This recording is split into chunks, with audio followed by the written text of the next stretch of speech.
Kembali di Corporate Action, pemirsa, potensi pertumbuhan Sido muncul sangat besar sejalan dengan prospektifnya bisnis jamu dan farmasi. Kita akan membahas prospek bisnis dan saham Sido muncul bersama founder LBP Institute, Lucky Bayu Purnomo.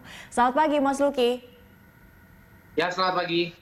Ini kalau kita lihat jamu, mungkin obat-obatan atau suplemen dan vitamin ini menjadi barang yang sempat langka dan masih terus dicari di pandemi saat ini, khususnya di new normal begitu ya, orang semakin gencar untuk mencarinya.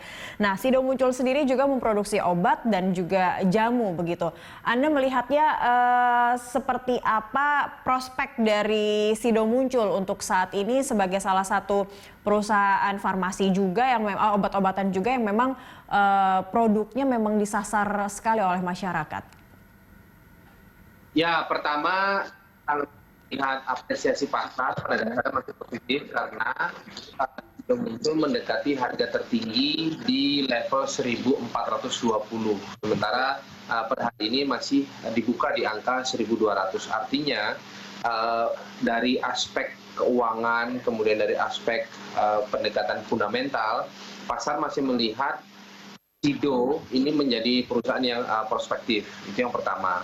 Kemudian atas kinerja harga saham tersebut, tentu kita harus melihat apakah harga saham sesuai dengan kinerja fundamental perusahaan. Pun demikian, fundamental perusahaan apakah sesuai dengan kinerja perusahaan tersebut. Nah, saya melihat bahwa Sido muncul walaupun masuk dalam kategori barang substitusi atau barang pengganti, karena ini bukan menjadi produk utama untuk kesehatan, di mana produk kesehatan masih didominasi oleh emiten-emiten farmasi utama seperti Kimia Farma, Kalbe Farma, Indo Farma. Tetapi Sido muncul dalam kesempatan 2020, saya kira menjadi satu emiten yang dapat diandalkan atau yang diunggulkan karena mereka juga menunjang beberapa kebutuhan masyarakat untuk memperoleh barang pengganti selain obat utama. Nah, untuk itu ini adalah niche market atau adalah ceruk pasar yang baru dan yang baik bagi Sido muncul untuk terus mengembangkan ekspansi perusahaan.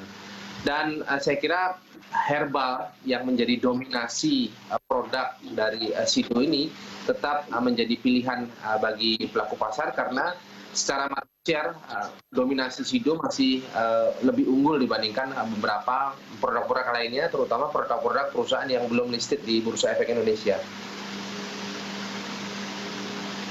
Sido cukup cemerlang begitu ya, meskipun di tengah pandemi, namun sebagai substitute itu tadi masih terus produknya terus dicari oleh masyarakat.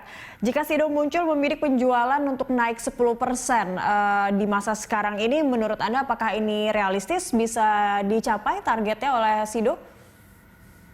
Harusnya realistis, bahkan target tersebut harusnya ada di angka sekitar 15-17%, karena sekali lagi pilihan pelaku pasar melihat positioning Sido muncul itu ada pada produk substitusi atau ada pada produk pengganti. Nah, dengan demikian hal tersebut sebenarnya karena sifat distribusinya adalah retail, saat ini sektor retail juga masih menjadi perhatian pelaku pasar di tengah apakah di tengah pandemi ataukah di awal tahun 2020, karena retail saat ini masih berada di atas rata-rata kinerja Bursa Efek Indonesia. Nah, untuk itu dengan positioning tersebut, saya kira target atau perolehan fundamental tersebut ada di kisaran angka 15-17%. Oke, artinya kalau bisa direkomendasikan jika pelaku pasar ingin menarget saham retail, Sido bisa salah satu yang bisa dipilih oleh para pelaku pasar begitu ya.